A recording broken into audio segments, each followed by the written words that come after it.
Hello guys, എല്ലാവർക്കും നമസ്കാരം. ഇന്നത്തെ വ്ളോഗിലേക്ക് സ്വാഗതം. അപ്പോൾ ഇന്നെന്ന് പറയുന്നത് നമ്മുടെ ചൈന യാത്രയൊക്കെ കഴിഞ്ഞ് നമ്മൾ നാട്ടിൽ തിരിച്ചെത്തിയിരിക്കുകയാണ്. അപ്പോൾ ഈ ഒരു യാത്രയെ കുറിച്ച് കുറേ പേര് നമ്മുടെ അടുത്ത് ചോദിച്ചിരുന്നു മെസ്സേജസ് ആയിട്ടൊക്കെ, എങ്ങനെയാണ് ഇത് പ്ലാൻ ചെയ്തിരിക്കുന്നത്, കുറച്ച് ഡീറ്റെയിൽസ് നമ്മളായിട്ട് ഷെയർ ചെയ്യുമോ എന്നുള്ളത്. അപ്പോൾ നിങ്ങൾ ചൈനയിലേക്ക് യാത്ര ചെയ്യാൻ ഉദ്ദേശിക്കുന്നുണ്ടെങ്കിൽ ഒരു പക്ഷേ ഈ ഒരു വീഡിയോ നിങ്ങൾക്ക് ഹെൽപ്ഫുൾ ആയിരിക്കും. അപ്പോൾ ആദ്യം നമ്മൾ ചൈനയിലേക്ക് ട്രാവൽ ചെയ്യാൻ വേണ്ടി നമുക്ക് വേണ്ടത് വിസയാണ്.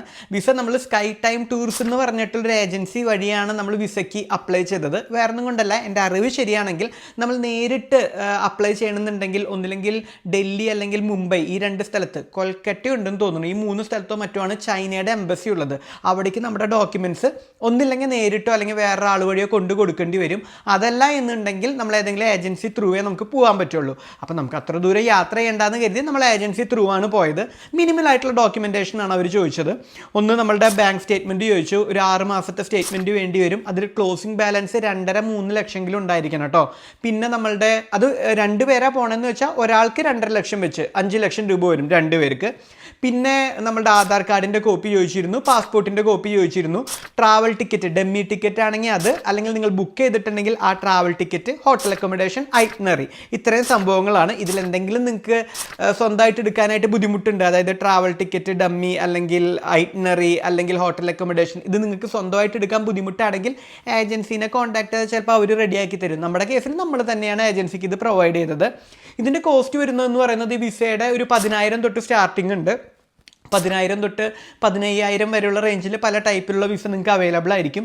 ഇത് 3 മാസമായിരിക്കും വിസയുടെ വാലിഡിറ്റി എന്ന് പറയുന്നത്. ഈ 3 മാസത്തിൽ ഉള്ളിൽ നിങ്ങൾക്ക് ചൈനയിൽ എത്തിയാൽ മതി. ചൈനയിൽ എന്ന് ലാൻഡ് ചെയ്യണോ അന്ന് തൊട്ട് 1 മാസം വരെ നിങ്ങൾക്ക് അവിടെ താമസിക്കാനായിട്ട് പറ്റും. സ്ഥലങ്ങളൊക്കെ കാണാൻ, ആഘോഷിക്കുക, എൻജോയ് ചെയ്യുക. ഇതാണ് ഈ വിസയുടെ പരിപാടി എന്ന് പറയുന്നത്.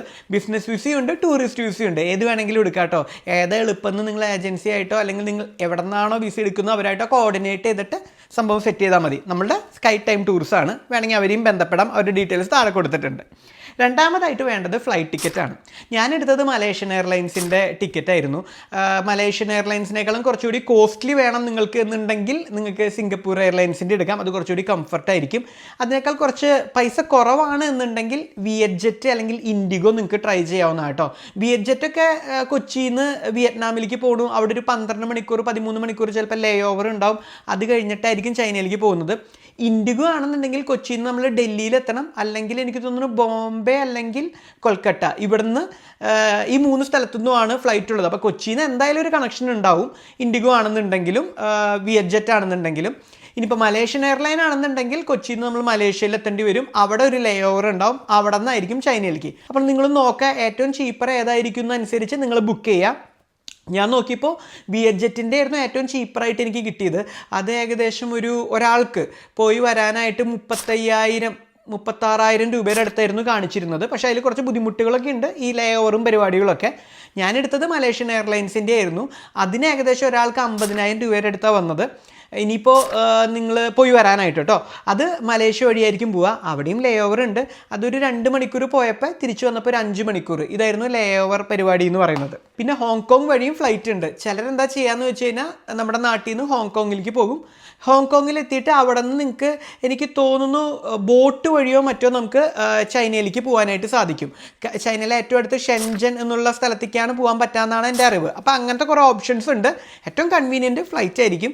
ഞാൻ പറയാം, ഒന്നില്ലെങ്കിൽ സിംഗപ്പൂർ എയർലൈൻസ് അല്ലെങ്കിൽ മലേഷ്യൻ എയർലൈൻസ് ട്രൈ ചെയ്ത് നോക്കുക. ബഡ്ജറ്റ് സെറ്റ് ആവുന്നില്ലെങ്കിൽ ഇൻഡിഗോ അല്ലെങ്കിൽ വിയറ്റ്ജെറ്റിലേക്ക് പോവാം. ഇതാണ് ഫ്ലൈറ്റിൻ്റെ കാര്യം. പിന്നെ വേണ്ടത് ഹോട്ടൽ അക്കോമഡേഷൻ.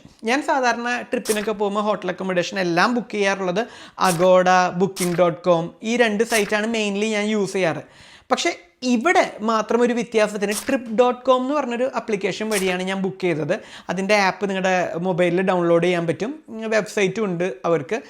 കാരണം ചൈനയിലത്തെ പല ഹോട്ടലും ചൈനീസിന് മാത്രം താമസിക്കുവാൻ വേണ്ടിയുള്ളതാണ്. അപ്പോൾ അത് നമുക്ക് അറിയാൻ പറ്റില്ല. ചിലപ്പോൾ booking.com അഗോഡയും വഴി ബുക്ക് ചെയ്ത് പെട്ടുപോയ കുറച്ച് പേരുണ്ട്. എല്ലാം അങ്ങനെയാണെന്നില്ല, ചിലർ. അപ്പോൾ ഞാൻ trip.com എടുത്തു. പൈസയ്ക്ക് വലിയ വ്യത്യാസമൊന്നുമില്ല, സെയിം തന്നെയാണ്. trip.com ഭയങ്കര കൺവീനിയൻ്റ് ആയിരുന്നു. എൻ്റെ ഫ്ലൈറ്റും trip.com വഴിയാണ് ഞാൻ ബുക്ക് ചെയ്തത്. ഇതവരുടെ പ്രൊമോഷൻ അല്ല കേട്ടോ. അപ്പോൾ trip.com വഴി നിങ്ങളുടെ ഹോട്ടൽ അക്കോമഡേഷൻ ബുക്ക് ചെയ്യാം. അതിന് ഏകദേശം വരാം ഫാമിലിക്കൊക്കെ താമസിക്കാൻ പറ്റുന്നത് 2,500 രൂപയ്ക്കൊക്കെ നിങ്ങൾക്ക് കിട്ടും. നല്ല ഹോട്ടൽ. എന്നാൽ കുറച്ചുകൂടി സ്റ്റാർ റേറ്റിംഗിലേക്ക് പോകണമെങ്കിൽ ചിലപ്പോൾ ഒരു 5,000-6,000 രൂപയ്ക്കൊക്കെ സ്റ്റാർ ഹോട്ടലുകളും കിട്ടും. അത്ര അടിപൊളി സെറ്റപ്പാണ്. പൈസ ഭയങ്കര കുറവ് മതി. ഒരു ദിവസത്തിൻ്റെ ആട്ടോ പറയുന്നത് 2 പേർക്ക് താമസിക്കാനായിട്ട്. അത് കോസ്റ്റ്ലി ആവുന്നത് ചൈനയുടെ ക്യാപിറ്റലായിട്ടുള്ള ബെയ്ജിങ്ങിലും ഷാങ്കായിലും. ഈ 2 സ്ഥലത്തും ഹോട്ടലിൻ്റെ പ്രൈസ് കുറച്ച് കൂടുതലായിരിക്കും. ചിലപ്പോൾ ഒരു 4000 രൂപ 4500 വരും ഹൈ എൻഡ് പോകാനായിട്ട്. നോർമൽ ആണെങ്കിൽ ഒരു 3000-3500 രൂപയ്ക്കൊക്കെ കിട്ടും. ഇങ്ങനെയാണ് നിങ്ങൾ ഹോട്ടൽ ബുക്ക് ചെയ്യേണ്ടത്. അപ്പോൾ ഞാൻ പറയുന്നത് trip.com ആണ്. പിന്നെ അവിടെ എത്തിക്കഴിഞ്ഞ് കഴിഞ്ഞാൽ അവിടെ നമുക്ക് ക്യാഷ് ഉപയോഗിക്കുന്നത് ഭയങ്കര കുറവാണ്. നമ്മുടെ ഈ ട്രിപ്പിൽ ക്യാഷ് നമ്മൾ ഉപയോഗിച്ചിട്ടില്ല. ഞാൻ മൊബൈലിൽ അലിപേ എന്ന് പറഞ്ഞൊരു ആപ്ലിക്കേഷൻ ഇന്ത്യയിൽ നിന്ന് തന്നെ ഡൗൺലോഡ് ചെയ്തു. ചിലർക്കത് എൻ്റെ ആപ്പ് സ്റ്റോർ എന്ന് പറയുന്നത് UAE-യിലത്തെ ആപ്പ് സ്റ്റോറാണ്. അത് കാരണം അത് ഡൗൺലോഡായി. ചിലപ്പോൾ ഇന്ത്യൻ ആപ്പ് സ്റ്റോർ ആണെങ്കിൽ ചിലപ്പോൾ അത് ഡൗൺലോഡ് ആവാൻ ബുദ്ധിമുട്ടായിരിക്കും അലിപേ ഇന്ത്യയിൽ നിന്ന് ഡൗൺലോഡ് ചെയ്യാനായിട്ട്. പല ചൈനീസ് ആപ്പും ഇവിടെ ബാൻ ആയതുപോലെ അലിപേയും ബാൻ ആയിരിക്കും. പക്ഷേ എൻ്റെ കയ്യിൽ ഡൗൺലോഡായി. അലിപേ ഡൗൺലോഡ് ചെയ്ത ശേഷം അതിൻ്റെ അകത്ത് ഞാനൊരു ക്രെഡിറ്റ് കാർഡ് ലിങ്ക് ചെയ്തു. ക്രെഡിറ്റ് കാർഡ് ലിങ്ക് ചെയ്യുമ്പോൾ ഫോറക്സ് ചാർജസ് ഇല്ലാത്ത ക്രെഡിറ്റ് കാർഡ് വേണം നിങ്ങൾ ലിങ്ക് ചെയ്യാനായിട്ട്. അങ്ങനെയാണെന്നുണ്ടെങ്കിൽ നിങ്ങൾ അവിടെ പോയി അലിപേ യൂസ് ചെയ്യുമ്പോൾ ചൈനയിൽ എത്ര രൂപയാവുന്നു ആ സെയിം എമൗണ്ട് INR വരുള്ളൂ. അല്ലാന്നുണ്ടെങ്കിൽ ഒരു 3% ഫോറക്സ് ചാർജ് കൂടി, 3-3.5% എത്രയും നിങ്ങളുടെ കാർഡ് അനുസരിച്ച് അത്രയും ഉണ്ടാവും. നിങ്ങളുടെ ഫോറക്സ് ചാർജ് അത്രയും ഉണ്ടാവും. അപ്പോൾ ഫോറക്സ് ചാർജ് ഇല്ലാത്ത കാർഡ് ഉപയോഗിക്കാനായിട്ട് നോക്കുക. ചിലർ പറഞ്ഞു ട്രാവൽ കാർഡ് നമുക്ക് യൂസ് ചെയ്യാൻ പറ്റുന്നു. ഓൾറെഡി പൈസ അതിൻ്റെ അകത്തിട്ട് ട്രാവൽ കാർഡ് അലിപേ ആയിട്ട് ലിങ്ക് ചെയ്തിട്ട് അത് നമുക്ക് യൂസ് ചെയ്യാമെന്ന് പറയുന്നുണ്ട്. പക്ഷേ അത് എത്രത്തോളം വർക്കാവുമെന്ന് എനിക്കറിയില്ല. ഞാൻ പക്ഷേ ഈ ക്രെഡിറ്റ് കാർഡ് യൂസ് ചെയ്തത് പെട്ടെന്ന് തന്നെ ലിങ്ക് ആവുകയും ചെയ്തു. ഈസി ആയിട്ട് എല്ലായിടത്തും ഉപയോഗിക്കാനും പറ്റി. ആകെ 1-2 സ്ഥലത്ത് മാത്രം മെട്രോ സ്റ്റേഷനിൽ അലിപേ ഉണ്ടായിരുന്നില്ല. അവിടെ WeChat എന്ന് പറഞ്ഞൊരു വേറൊരു ആപ്ലിക്കേഷനാണ് അവർ ഉപയോഗിച്ചിരുന്നത്. അതെൻ്റെ കയ്യിൽ ഇല്ലാത്ത കാരണം അവിടുത്തെ സ്റ്റേഷൻ മാസ്റ്റർ തന്നെ ആളുടെ രീതിയിൽ ആളുടെ മൊബൈലിലേക്ക് ആളുടെ അലിപേയിലേക്ക് പൈസ അയക്കാൻ പറഞ്ഞു. അതിലേക്ക് അയച്ച് ആളെനിക്ക് ടിക്കറ്റ് എടുത്തു തന്നു. അപ്പോൾ 1-2 ഗ്ലിച്ചസ് അവിടെ ഇവിടെയൊക്കെ ഉണ്ട് അലിപേക്ക്. But still it works fine. പിന്നെ അവിടെ എത്തി നിങ്ങൾ ട്രാൻസ്പോർട്ടേഷൻ, അതായത് ഒരു സിറ്റിക്കകത്താണ് നിങ്ങൾ ട്രാൻസ്പോർട്ടേഷൻ ഉദ്ദേശിക്കുന്നതെന്നുണ്ടെങ്കിൽ DD എന്ന് പറഞ്ഞൊരു ആപ്പ് ഉണ്ട്. അത് ഈ അലിപേയുടെ ഉള്ളിൽ തന്നെ ഉണ്ട്. സെപ്പറേറ്റ് നിങ്ങൾ ഡൗൺലോഡ് ചെയ്യേണ്ട. നമ്മുടെ അവിടുത്തെ ഊബർ പോലത്തെ ആപ്പാണ്. ആ ആപ്പ് വഴി നിങ്ങൾക്ക് എവിടെ വേണമെങ്കിലും ചൈനയിൽ സഞ്ചരിക്കാം, സിറ്റിക്കകത്ത് കേട്ടോ. നമ്മുടെ ഊബർ പോലെ തന്നെ. അപ്പോൾ അതെന്ന് വെച്ചാൽ റേറ്റ് ഭയങ്കര കുറവാണ്, കമ്പാരിറ്റീവ്ലി ഭയങ്കര കുറവാണ്, ഭയങ്കര ഈസിയാണ്, കംഫർട്ടബിളുമാണ്. അപ്പോൾ അതാണ് നമ്മൾ ട്രാൻസ്പോർട്ടേഷന് മെയിനായിട്ട് യൂസ് ചെയ്തത്. അതുകൂടാതെ ഏറ്റവും കൂടുതൽ നമ്മൾ അവിടെ ഉപയോഗിച്ചത് അവിടുത്തെ മെട്രോ ആണ്. മെട്രോ സിസ്റ്റം കിടും, ഒന്നും പറയാനില്ല. എല്ലായിടത്തേക്കും കണക്ഷൻ ഉണ്ട്. എല്ലാ റെയിൽവേ സ്റ്റേഷൻ്റെയും തൊട്ടടുത്ത് തന്നെ മെട്രോ സ്റ്റേഷൻ ഉണ്ടാവും. ഒരു 500 മീറ്റർ അല്ലെങ്കിൽ 300 മീറ്റർ നടക്കാനുള്ള ദൂരം മാത്രമേ ഉണ്ടാവുള്ളൂ. ഭയങ്കര ഇൻ്റർ കണക്റ്റഡാണ്. അപ്പോൾ അവിടെ അവിടെ ടിക്കറ്റ് മെഷീൻ ഉണ്ടാവും. ഭയങ്കര ഈസിയാണ്. ടിക്കറ്റ് മെഷീനിൽ ടിക്കറ്റ് എടുക്കുക. അതിനുവേണ്ടി നമുക്ക് ക്യാഷ് ഉപയോഗിക്കേണ്ട. അലിപേ ഉണ്ടെങ്കിൽ ജസ്റ്റ് സ്കാൻ ചെയ്താൽ മാത്രം മതി, നമുക്ക് ടിക്കറ്റ് എടുക്കാനും പറ്റും. അപ്പോൾ നിങ്ങൾ ഹോട്ടൽ എടുക്കുമ്പോൾ മെട്രോയുടെ അടുത്തുള്ള ഹോട്ടൽ എടുക്കണമെന്നുണ്ടെങ്കിൽ നിങ്ങൾക്ക് ഭയങ്കര എളുപ്പമായിരിക്കും പോകാനായിട്ട്. പിന്നെ അവിടെ എത്തിയ ശേഷം ഇപ്പോൾ ഞാൻ എയർപോർട്ടിൽ ഇറങ്ങുന്നു. എയർപോർട്ടിൽ മെട്രോ ഉണ്ടാവണമെന്ന് നിർബന്ധമില്ല. അവിടുത്തെ എല്ലാ റെയിൽവേ സ്റ്റേഷനുകളിലും മെട്രോ ഉണ്ട്. പക്ഷേ എയർപോർട്ടിൽ മെട്രോ ഇല്ലാത്ത സ്ഥിതിക്ക് ഞാൻ എന്താ ചെയ്യാറെന്ന് വെച്ചാൽ, ഒന്നില്ലെങ്കിൽ നിങ്ങൾക്ക് അവിടുന്ന് ബസ് എടുക്കാം. പക്ഷേ കമ്മ്യൂണിക്കേറ്റ് ചെയ്യാൻ ഭയങ്കര ബുദ്ധിമുട്ടാണ്. അവിടെ ഉള്ളവർക്കൊക്കെ ഇംഗ്ലീഷ് ഒരു വസ്തു അറിയില്ല, ചൈനീസ് മാത്രമേ അറിയുള്ളൂ. അപ്പോൾ ഏറ്റവും ബെറ്റർ ഓപ്ഷൻ ഞാൻ ചെയ്യാറുള്ളതെന്ന് വെച്ചാൽ, ചെന്നിറങ്ങുമ്പോൾ ഒരു ഡ്രൈവർ എയർപോർട്ടിൽ പിക്ക് ചെയ്യാൻ വേണ്ടി ഞാൻ അറേഞ്ച് ചെയ്യും. അത് ഈ ക്ലൂക്ക് എന്ന് പറഞ്ഞൊരു ആപ്പ് ഉണ്ട്. ഈ ക്ലൂക്ക് ആപ്പ് വഴിയോ അല്ലെങ്കിൽ നിങ്ങൾക്ക് trip.com വഴിയോ നിങ്ങൾക്ക് അറേഞ്ച് ചെയ്യാവുന്നതാണ്. ഓൾറെഡി നമ്മൾ പ്രീപേ ചെയ്യും ടാക്സിയുടെ പൈസ. ഡ്രൈവർ ഒരു ബോർഡും പിടിച്ച് നമ്മുടെ എയർപോർട്ടിൻ്റെ ഫ്രണ്ടിൽ നമുക്ക് വേണ്ടി കാത്തിപ്പുണ്ടാവും. അത് ഭയങ്കര ഈസിയാണ്. പൈസ ഒരു ഇത്തിരി ഉണ്ടാവും, എന്നാലും എയർപോർട്ടിൽ നിന്ന് ടാക്സി എടുത്താൽ നിങ്ങൾ പോണേന്ന് ഉണ്ടെങ്കിൽ ആ സെയിം പൈസേനേക്കാൾ ഒരു 50 രൂപ ഇങ്ങനെ കൂടുതൽ വരുള്ളൂ. ഇതിന് ചിലപ്പോൾ കുറവായിരിക്കും, പറയാൻ പറ്റില്ല. അപ്പോൾ ബെറ്റർ ഓപ്ഷൻ ഇതുപോലെ trip.com അല്ലെങ്കിൽ ക്ലൂക്കിൽ നിങ്ങൾ ഡ്രൈവറെ ഓൾറെഡി സെറ്റ് ചെയ്ത് വെക്കുക. എയർപോർട്ടിൽ നിന്ന് പിക്ക് ചെയ്യുക, ഇന്ന എയർപോർട്ടിൽ നിന്ന് നിങ്ങളുടെ ഡ്രോപ്പ് ചെയ്യേണ്ട ഹോട്ടലിൻ്റെ പേരും കൊടുക്കുക. പിന്നെ അതായിരിക്കും ഏറ്റവും എളുപ്പമുള്ള പരിപാടി. നമ്മൾ അങ്ങനെ ചെയ്തത്. എയർപോർട്ടിലേക്ക് പോകാനും എയർപോർട്ടിൽ നിന്ന് ഹോട്ടലിലേക്ക് പോകാനും ഹോട്ടലിൽ നിന്ന് തിരിച്ച് എയർപോർട്ടിലേക്ക് വരാനും ഞാനിങ്ങനെ അറേഞ്ച് ചെയ്തിരുന്നു കേട്ടോ. പിന്നെ എന്ന് പറയുന്നത്, ചൈന എന്ന് പറയുന്നത് ഇന്ത്യ പോലെ തന്നെ ഭയങ്കര വലിയൊരു രാജ്യമാണ്, നിങ്ങൾക്ക് അറിയാമല്ലോ. അപ്പോൾ ചൈനയുടെ ഒരു സ്ഥലത്ത് നിന്ന് വേറൊരു സ്ഥലത്തേക്ക്, ഫോർ എക്സാമ്പിൾ ഈ ബെയ്ജിങ്ങിൽ നിന്ന് ഷാങ്കായിലേക്ക് പോകണമെന്നുണ്ടെങ്കിൽ ഒന്നില്ലെങ്കിൽ നമ്മൾ ഓവർനൈറ്റ് ട്രെയിൻ എടുക്കണം, അല്ലെങ്കിൽ ബുള്ളറ്റ് ട്രെയിൻ എടുക്കണം, അതുമല്ലെങ്കിൽ ഫ്ലൈറ്റ് എടുക്കണം. ബസ് സർവീസും ബാക്കി സംഭവം ഉണ്ടോ എന്ന് പോലും എനിക്കറിയില്ല കേട്ടോ. അപ്പോൾ നമ്മളെടുത്തതെന്ന് പറയുന്നത് ബുള്ളറ്റ് ട്രെയിനാണ്. അപ്പോൾ എന്ന് വെച്ച് കഴിഞ്ഞാൽ ഗുണം, ഓവർനൈറ്റ് ട്രെയിൻ ആകുമ്പോൾ ഒരു 12-13 മണിക്കൂർ യാത്രയുണ്ടാവും. അത് എനിക്കത്ര കംഫർട്ടബിളായിട്ട് തോന്നിയില്ല, ഈവൻ ദോ കിടക്കാൻ പറ്റുമെന്നുണ്ടെങ്കിലും. പക്ഷേ കോസ്റ്റ് കുറവാണ് ബുള്ളറ്റ് ട്രെയിനേക്കാളും. ബുള്ളറ്റ് ട്രെയിനാണ് ചൈനയിലെ ഏറ്റവും എക്സ്പെൻസീവ്. ഞാൻ ഓരോ സ്ഥലത്തുനിന്ന് വേറെ സ്ഥലത്തേക്ക് പോകാനായിട്ട് എല്ലാം പ്രിഫർ ചെയ്തത് ബുള്ളറ്റ് ട്രെയിനായിരുന്നു. എന്നിരുന്നാൽ കൂടി പല സ്ഥലങ്ങളിൽ എത്താനായിട്ട് ഏകദേശം ഒരു 5.5-6 മണിക്കൂറൊക്കെ, മാക്സിമം 6 മണിക്കൂർ വരെയൊക്കെ ടൈം എടുത്തായിരുന്നു. ബെയ്ജിങ്ങിൽ നിന്ന് ഷാങ്കായ് വരെ എത്താൻ എനിക്ക് 4 മണിക്കൂറാണ് എടുത്തത്. അതും ബുള്ളറ്റ് ട്രെയിനായിരുന്നു. ബുള്ളറ്റ് ട്രെയിനിൻ്റെ ആകെയുള്ളൊരു ഡ്രോബാക്ക് എന്ന് പറയുന്നത് അതിൻ്റെ കോസ്റ്റാണ്. അത് 3 ടൈപ്പ്, 3 3 ടൈപ്പ് സീറ്റിംഗ് ആണ് അതിൻ്റെ അകത്തുള്ളത്. ഏറ്റവും കുറവെന്ന് പറയുന്നത് സെക്കൻഡ് ക്ലാസ്സാണ്. പക്ഷേ എൻ്റെ അഭിപ്രായത്തിൽ സെക്കൻഡ് ക്ലാസ് എടുത്താൽ മതി. സെക്കൻഡ് ക്ലാസ്സാണ് ഞാൻ എല്ലാ ട്രെയിനിനും എടുത്തത്, ഒരു ട്രെയിനിനും ഒഴിച്ച്. ആ ട്രെയിനിന് ഞാൻ എടുത്തത് ബിസിനസ് ക്ലാസ് ആയിരുന്നു. ബിസിനസ് ക്ലാസ് കുറച്ചുകൂടി കംഫർട്ടബിൾ ആണ്. സെക്കൻഡ് ക്ലാസ് ആകുമ്പോൾ ഇവിടെ 3 സീറ്റ് ഉണ്ടാവും, ഇവിടെ 2 സീറ്റും ഉണ്ടാവും. അപ്പോൾ അത് സെലക്ട് ചെയ്ത് നിങ്ങൾ എടുക്കുക. അതിന് ചൈനയുടെ തന്നെ ഒരു വെബ്സൈറ്റ് ഉണ്ട്. ആ വെബ്സൈറ്റിൻ്റെ പേര് ഞാനിവിടെ കൊടുക്കാം. അതുവഴി നിങ്ങൾക്ക് ബുക്ക് ചെയ്യാം. അതല്ലെങ്കിൽ നിങ്ങൾക്ക് trip.com വഴിയും ബുക്ക് ചെയ്യാം. trip.com വഴി ബുക്ക് ചെയ്യുമ്പോൾ ചെറിയൊരു ബുക്കിംഗ് ഫീ അവർ എടുക്കുകയും ചെയ്യും. അതായത് ഇപ്പോൾ ചൈനയിലൊക്കെ എന്ന് വെച്ച് കഴിഞ്ഞാൽ ഇപ്പോൾ നമ്മുടെ ട്രെയിൻ ഒരു 15 ദിവസം കഴിഞ്ഞിട്ടാണെങ്കിൽ 15 ദിവസത്തിന് തൊട്ട് മുമ്പ് മാത്രമേ ഈ ബുക്കിംഗ് നമുക്ക് ചെയ്യാൻ പറ്റുള്ളൂ. അല്ലെങ്കിൽ എന്താ പ്രശ്നം എന്ന് വെച്ച് കഴിഞ്ഞാൽ അതിന് മുമ്പ് നമുക്ക് ബുക്കിംഗ് റിസർവ് ചെയ്തിടാം. അങ്ങനെ അത് trip.com വഴി അങ്ങനെ ഞാൻ ചെയ്തില്ല.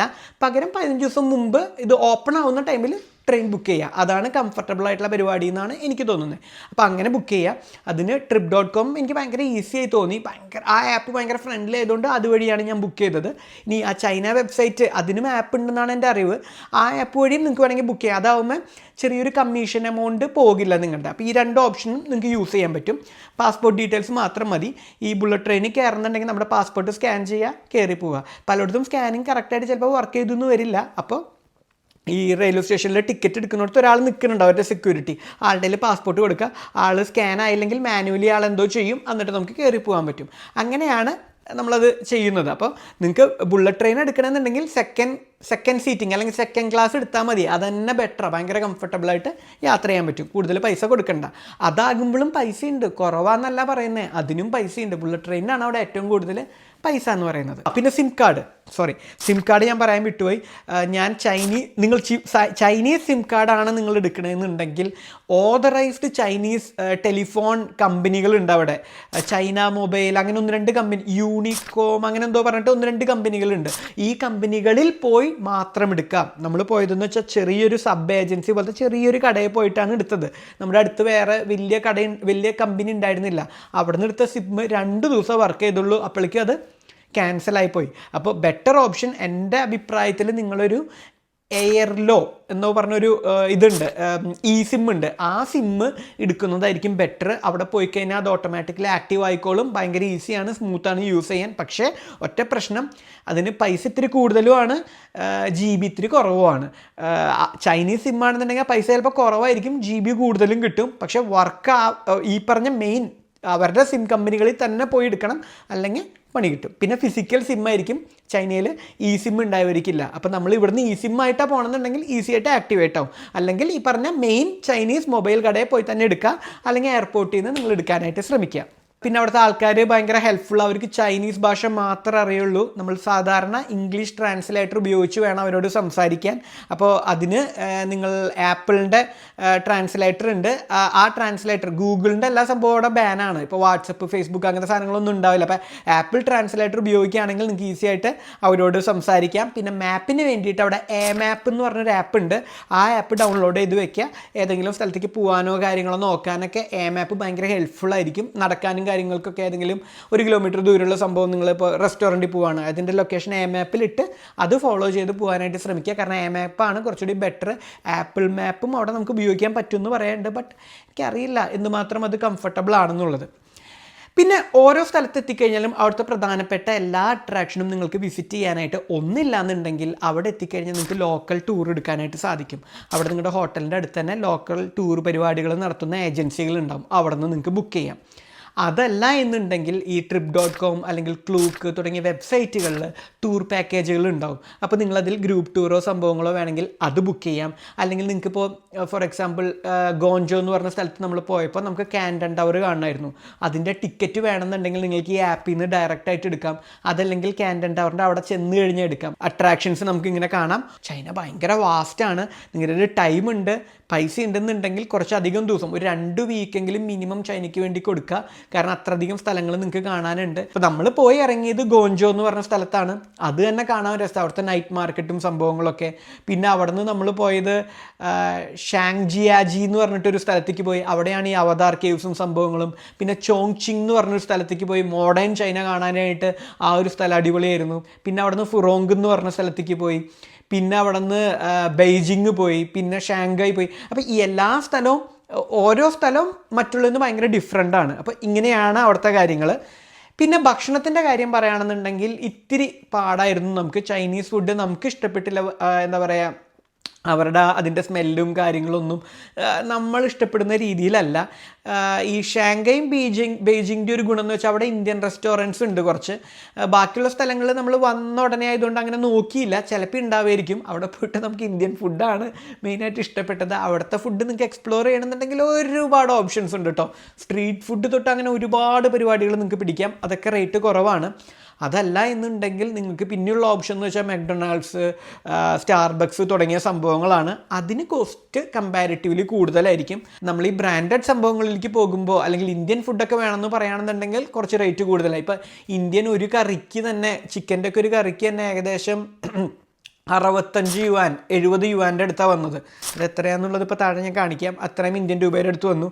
എന്നാൽ സമയം ഒരു ചൈനീസ് ഫ്രൈഡ് റൈസ് അല്ലെങ്കിൽ ചൈനീസ് ന്യൂഡിൽസിന് അതിൻ്റെ താഴെ 30 യുവാൻ അല്ലെങ്കിൽ 20 യുവാനൊക്കെ നമുക്ക് കിട്ടും. അപ്പോൾ അതെന്ന് വെച്ചാൽ കമ്പാരിറ്റീവ്ലി ഭയങ്കര കുറവായി. ഇനിയിപ്പോൾ ടിം ഹോർട്ടൺ അല്ലെങ്കിൽ സ്റ്റാർബക്സ് വേണമെന്നുണ്ടെങ്കിൽ അതിൻ്റെ റേറ്റ് എന്ന് പറയുന്നത് ഏകദേശം ഒരു 30 യുവാൻ ഒരു ബർഗർ അല്ലെങ്കിൽ ഒരു സാൻഡ്വിച്ചിന് കേട്ടോ. 30 യുവാൻ, 26 യുവാൻ, ആ ഒരു എമൗണ്ടാണ് വരുന്നത്. ഇതാണ് അതിൻ്റെ ഇന്ത്യൻ റുപ്പീസ് എന്ന് പറയുന്നത്. അപ്പോൾ ഫുഡ് നിങ്ങൾ ആ ഒരു അളവിൽ മനസ്സിൽ ചിന്തിച്ച് വേണം ചെയ്യാനായിട്ട്. അപ്പോൾ ഇത്രയാണ് നമ്മൾ മെയിനായിട്ട് സംഭവങ്ങൾ ചൈന യാത്രയുടെ എനിക്കറിയാവുന്ന കാര്യങ്ങളൊക്കെ നിങ്ങളോട് ഷെയർ ചെയ്തിട്ടുണ്ട്. അപ്പോൾ തീർച്ചയായിട്ടും നിങ്ങൾ പ്ലാൻ ചെയ്യുന്നുണ്ടെങ്കിൽ ധൈര്യമായിട്ട് പോവുക. ഇപ്പോൾ അവിടെ സമയം നോക്കണം. ഇപ്പോൾ അവിടെ തണുപ്പ് ടൈം ആട്ടോ. ഇപ്പോൾ പോവാണ്ടിരിക്കുന്നതാ ബെറ്റർ. ഇപ്പോൾ ഓഫ് സീസണാണ്. ഇനി തണുപ്പ് ടൈം കഴിയുന്ന ഒരു ടൈം വരും, അവിടുത്തെ ഒരു തണുപ്പ് മാറുന്നൊരു ടൈം. ആ ഒരു ടൈമിൽ പോകുന്നതായിരിക്കും ബെറ്റർ ഓപ്ഷൻ കേട്ടോ.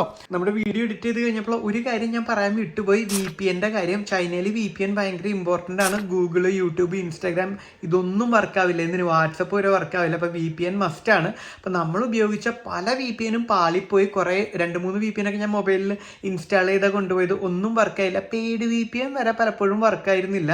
എന്നാലും ഒരു പരിധി വരെ വർക്കായത് ഷാഡോ റോക്കറ്റ് VPN എന്ന് പറഞ്ഞിട്ടുള്ളൊരു VPN ആണ്. വേറെയും ഒരുപാട് VPN അവൈലബിൾ ആണ്. പലർക്കും പലതാണ് വർക്ക് ചെയ്യുന്നത്.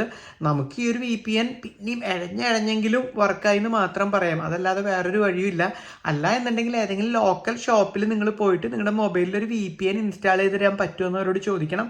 ചില ഷോപ്പുകൾ, മൊബൈൽ ഷോപ്പുകൾ ആ ഫെസിലിറ്റി കൊടുക്കുന്നുണ്ട്. പെയ്ഡ് VPN നിങ്ങൾക്ക് 60 യുവാനൊക്കെ ചിലപ്പോൾ അവർ ഇൻസ്റ്റാൾ ചെയ്ത് തരും. ബട്ട് അതും എത്രത്തോളം വർക്കാവുന്നു ദൈവം തമ്പുരാന് മാത്രം അറിയാം. അപ്പോൾ ഗൂഗിൾ, ഫേസ്ബുക്ക്, യൂട്യൂബ് സംഭവങ്ങൾ, ഇൻസ്റ്റാഗ്രാം ഇതൊക്കെ ചിലപ്പോൾ യൂസ് ചെയ്യാൻ ഭയങ്കര ബുദ്ധിമുട്ടായിരിക്കും ചൈനയിൽ എത്തിക്കഴിഞ്ഞാൽ. അപ്പോൾ യൂട്യൂബിലൊക്കെ ഒന്ന് ചെക്ക് ചെയ്ത് നോക്കാം ചൈനയിലെ ഏറ്റവും അടിപൊളിയായിട്ട് വർക്ക് ചെയ്യുന്ന VPN വല്ലതും ഉണ്ടോയെന്ന് കേട്ടോ. എന്നിട്ട് മാത്രം യാത്ര ആരംഭിക്കുക. അപ്പോൾ ഇത്രയും കാര്യങ്ങളൊക്കെയാണ് നമ്മുടെ ചൈന യാത്രയിലെ ഇൻഫർമേഷനായിട്ട് നിങ്ങളോട് ഷെയർ ചെയ്യാനുള്ളത്. വീഡിയോ ഇഷ്ടപ്പെട്ടു എന്ന് വിചാരിക്കുന്നു. ചൈനീസ് യാത്ര അല്ലെങ്കിൽ ചൈന യാത്ര നടത്താൻ ആഗ്രഹിക്കുന്ന എല്ലാവരും ഉഷാറായിട്ട് പോവുക. നമ്മൾ ഇതുവരെ കണ്ടതിൽ വെച്ച് ഏറ്റവും ബ്യൂട്ടിഫുൾ ആയിട്ടുള്ള ഒരു കൺട്രി ആയിരുന്നു ചൈന.